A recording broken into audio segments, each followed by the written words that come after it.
Sejarah pemikiran aliran monetaris. Latar belakang lahirnya mazhab monetaris berawal dari beberapa pandangan Keynes yang tidak disukai pakar-pakar ekonomi. Pandangan itu antara lain tentang perlunya campur tangan pemerintah dalam mengarahkan dan membimbing perekonomian pada arah yang diinginkan. Dan serangan Friedman terhadap pandangan Keynes telah mengurangi dominasi makroekonomi Keynesian dalam mempromosikan kebijaksanaan ekonomi pemerintah.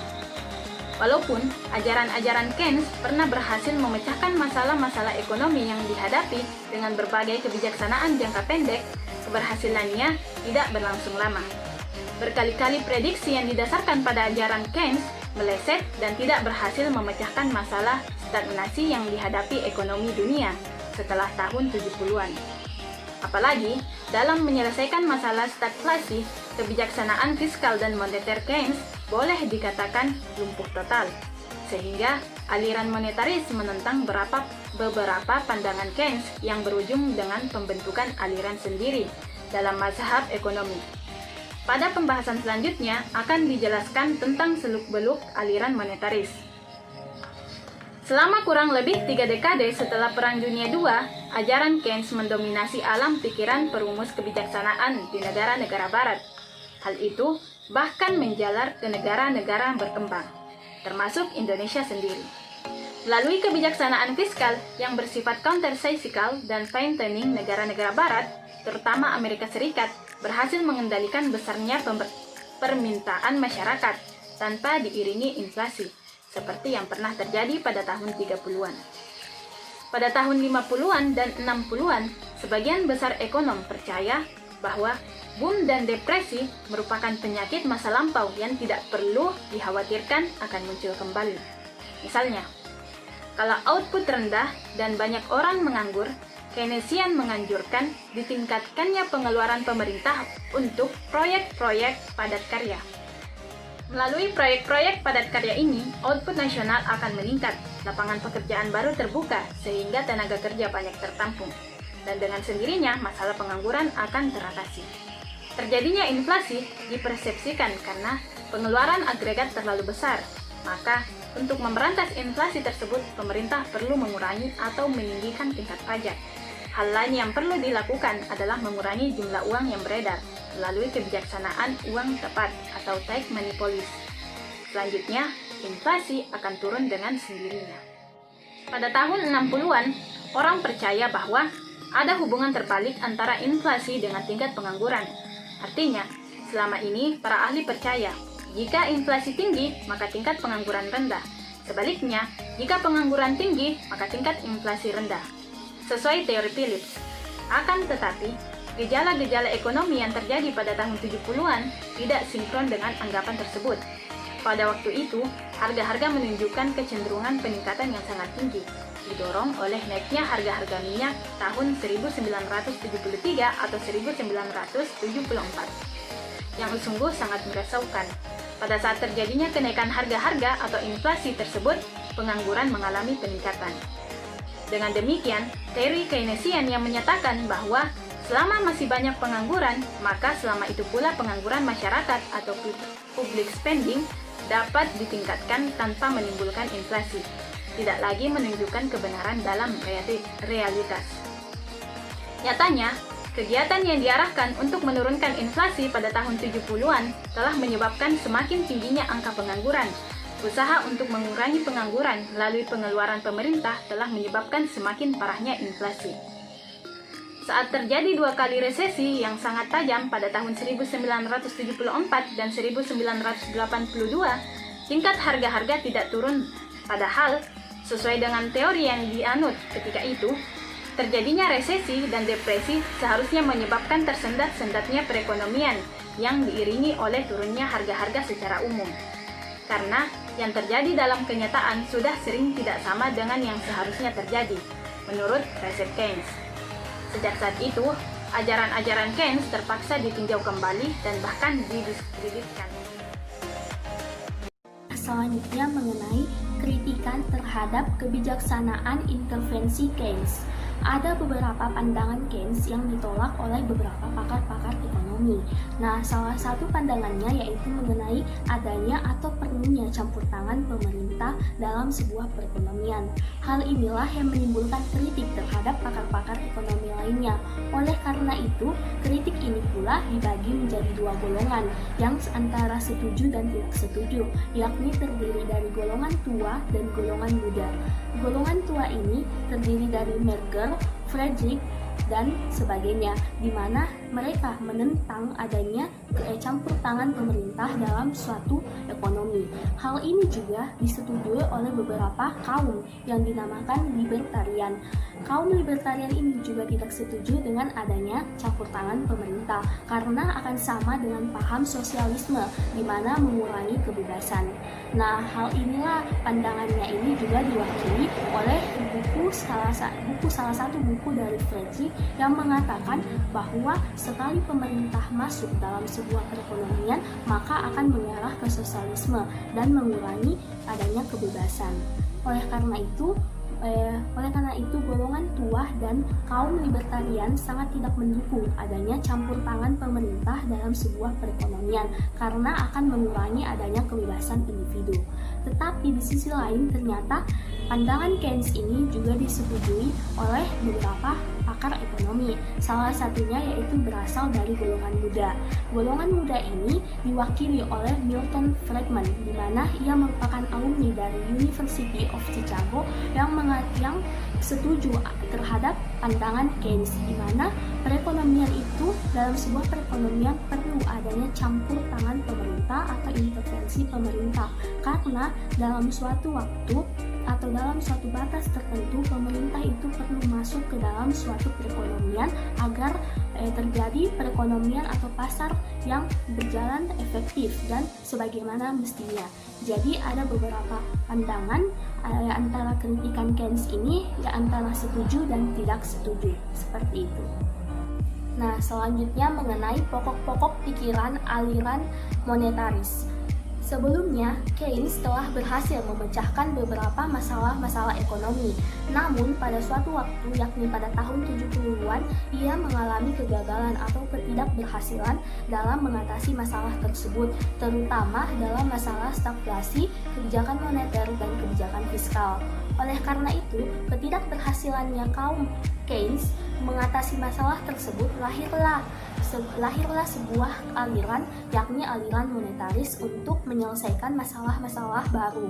Pada adanya ketidakberhasilan Keynes, aliran monetaris ini sangat bertumpu pada kebijakan moneter. Oleh karena itu, adapun penekanan atau pokok pikiran pada kaum monetaris pada saat itu yang pertama terletak pada stok uang. Bagi kaum monetaris, jumlah uang beredar merupakan faktor penentu utama dari tingkat kegiatan ekonomi dan harga-harga di dalam suatu perekonomian. Dalam jangka pendek, jumlah uang beredar sangat mempengaruhi tingkat output dan kecepatan kerja. Sedangkan dalam jangka panjang ialah jumlah uang beredar mempengaruhi tingkat harga atau inflasi. Adapun menurut Friedman, yakni seorang tokoh yang mewakili kaum monetaris, yakni mengatakan berdasarkan hasil studi historisnya, ia menyimpulkan bahwa secara umum laju pertumbuhan uang yang tinggi akan menyebabkan terjadinya booms dan inflasi. Sementara itu, penurunan dalam laju pertumbuhan uang dapat menimbulkan resesi dan kadang-kadang bahkan juga deflasi. Friedman juga memperingatkan bahwa laju pertumbuhan uang sangat menentukan unjuk kerja GNP. Yang kedua, pokok pikiran kedua yaitu golongan monetaris mengalihkan perhatian dari kebijaksanaan fiskal ke kebijaksanaan moneter. Upaya untuk menanggulangi goncangan-goncangan agar menguasai pasok uang atau penawaran uang. Dalam hal ini, masa transisi akan terjadi goncangan harga. Oleh karena itu, selama pasok uang dapat dikuasai, maka kestabilan juga dapat terpenuhi. Selanjutnya, pokok pikiran aliran monetaris yang ketiga yaitu mengenai sebab terjadinya perubahan pendapatan nasional. Menurut Friedman, sebab perubahan ini bersumber dari tingkat permintaan uang, di mana volume permintaan uang hal ini merupakan tingkat pengeluaran yang akan dilakukan oleh masyarakat. Oleh karena itu, penting untuk menguasai volume uang dalam peredaran. Selanjutnya adalah tokoh-tokoh aliran monetaris.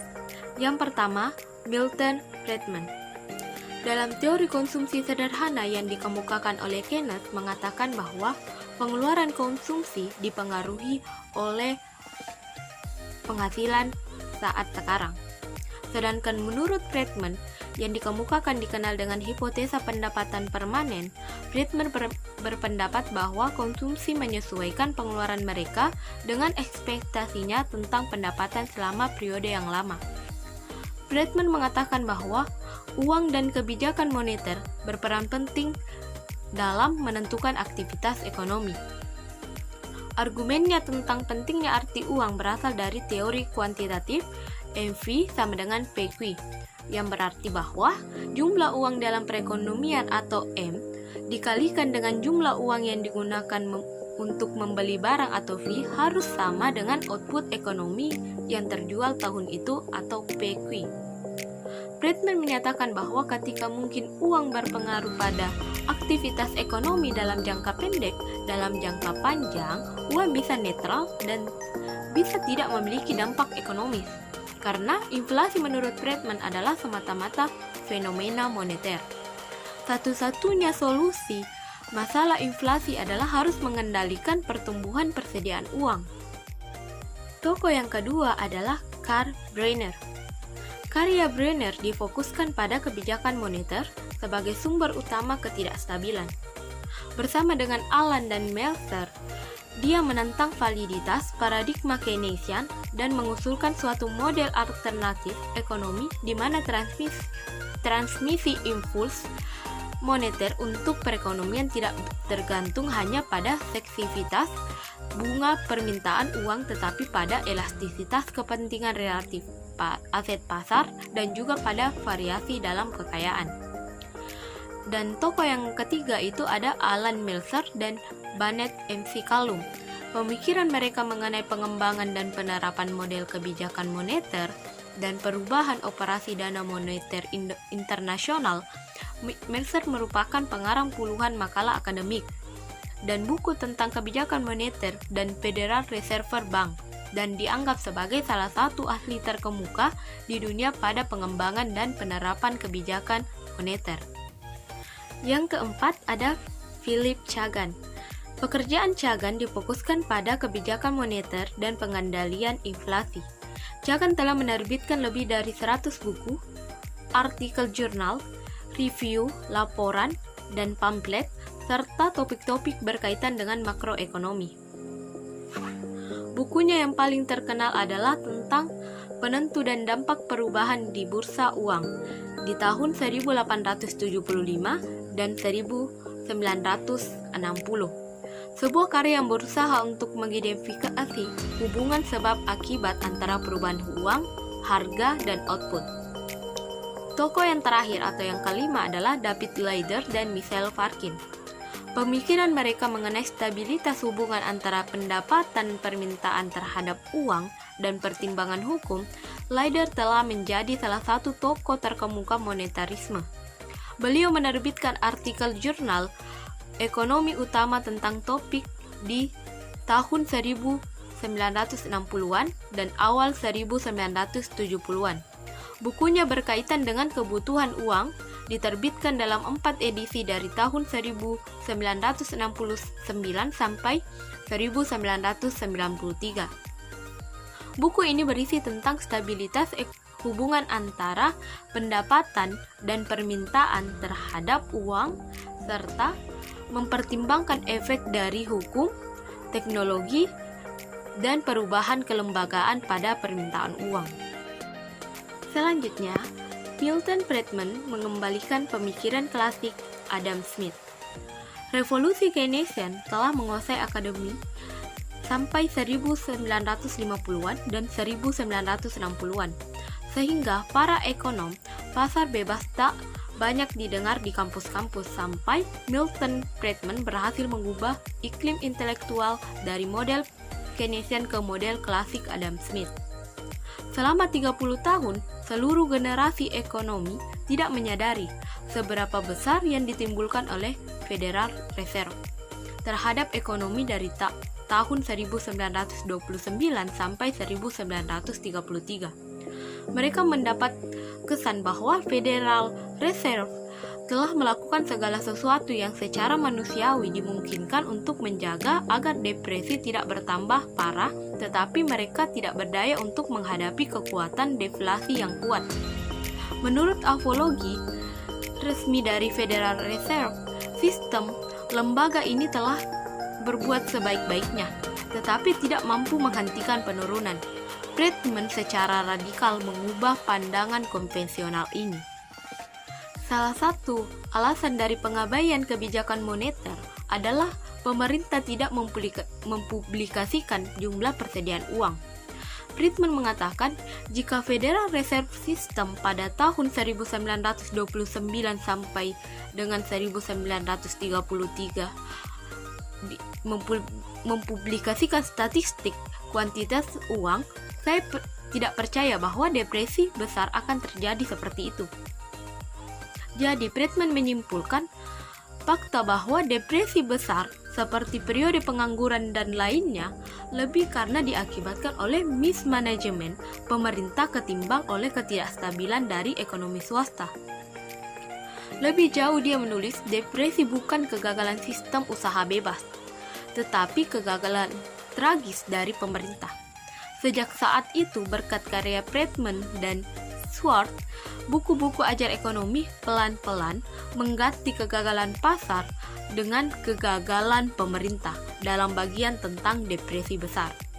Friedman menyampaikan solusi, yaitu pendekatan lebih baik adalah mengadopsi standar uang atau fiat money, sebuah sistem yang didasarkan pada uang kertas yang tidak dapat ditukar lagi, yang mencakup 100% persyaratan cadangan pada permintaan deposit atau checking account di bank, dan kemudian mengadopsi aturan legislatif yang mensyaratkan persediaan uang dinaikkan pada tingkat yang tetap yang kira-kira sama dengan tingkat pertumbuhan nasional.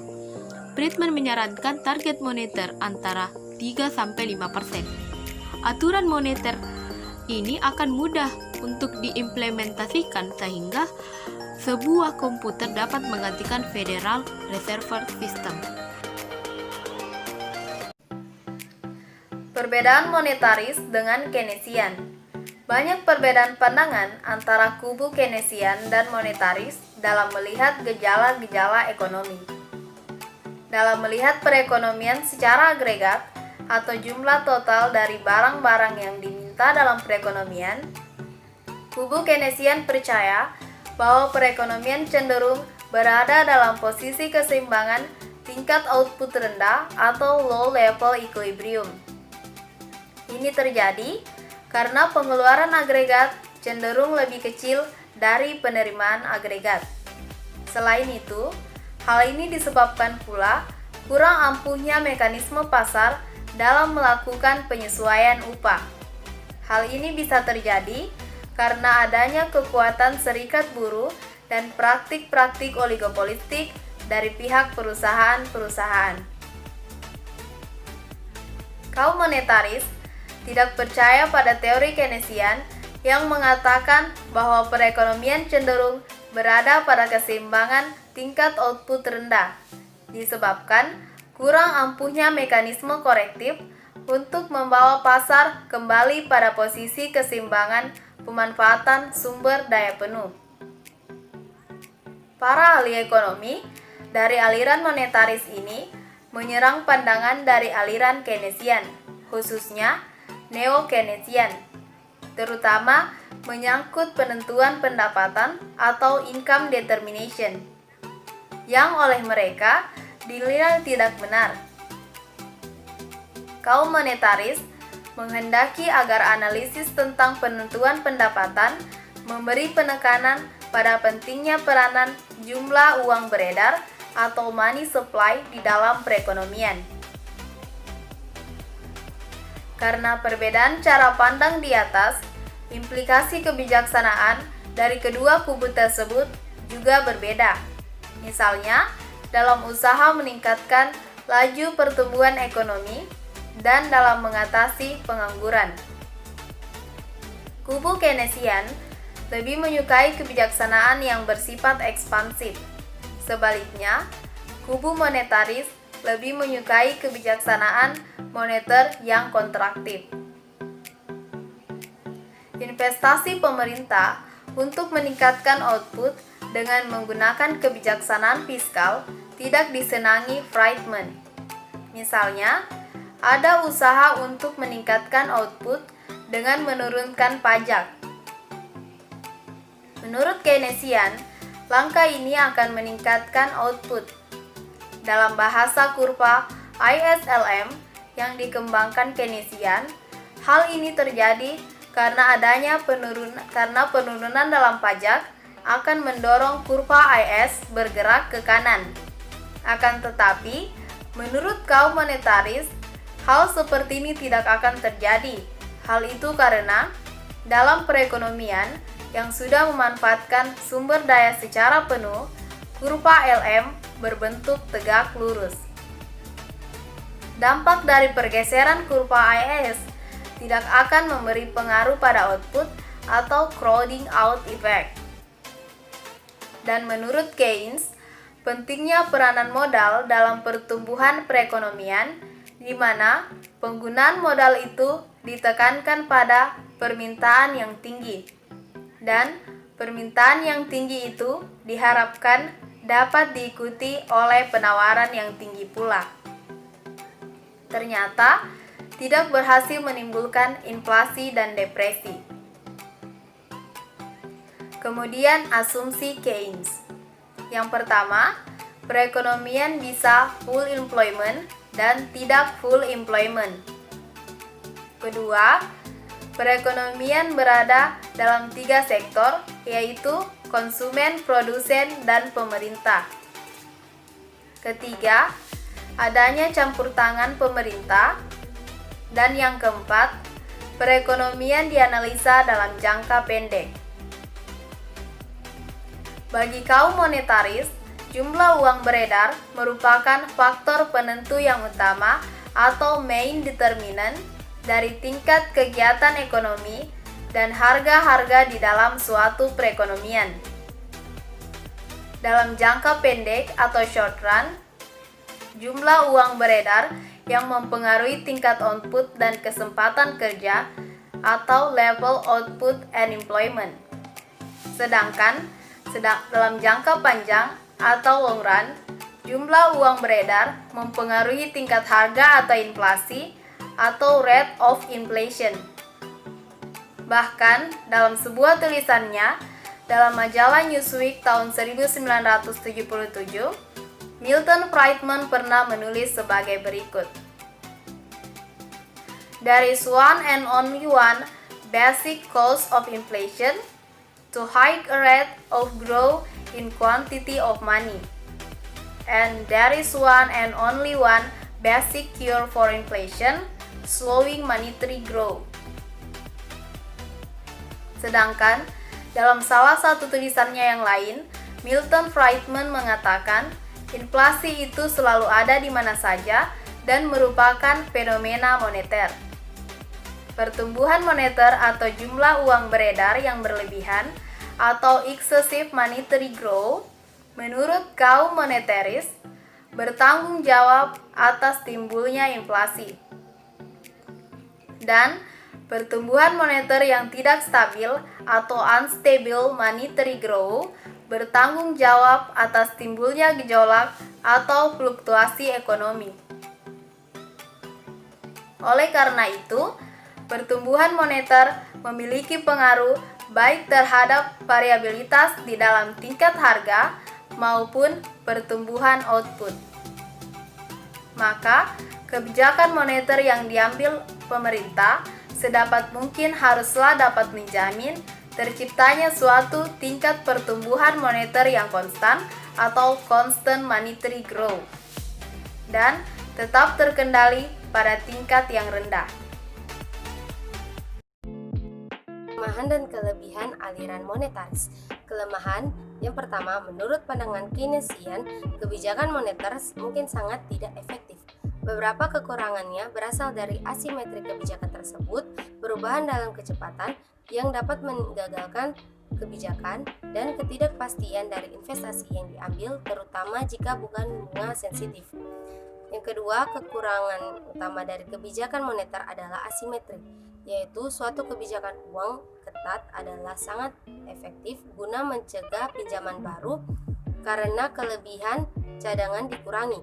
Namun, kebijakan yang mudah sepertinya menjadi tidak efektif karena tambahan kelebihan cadangan tidak akan dipinjamkan ke luar oleh bank karena takut akan potensi kebangkrutan dari para peminjam selama masa resesi.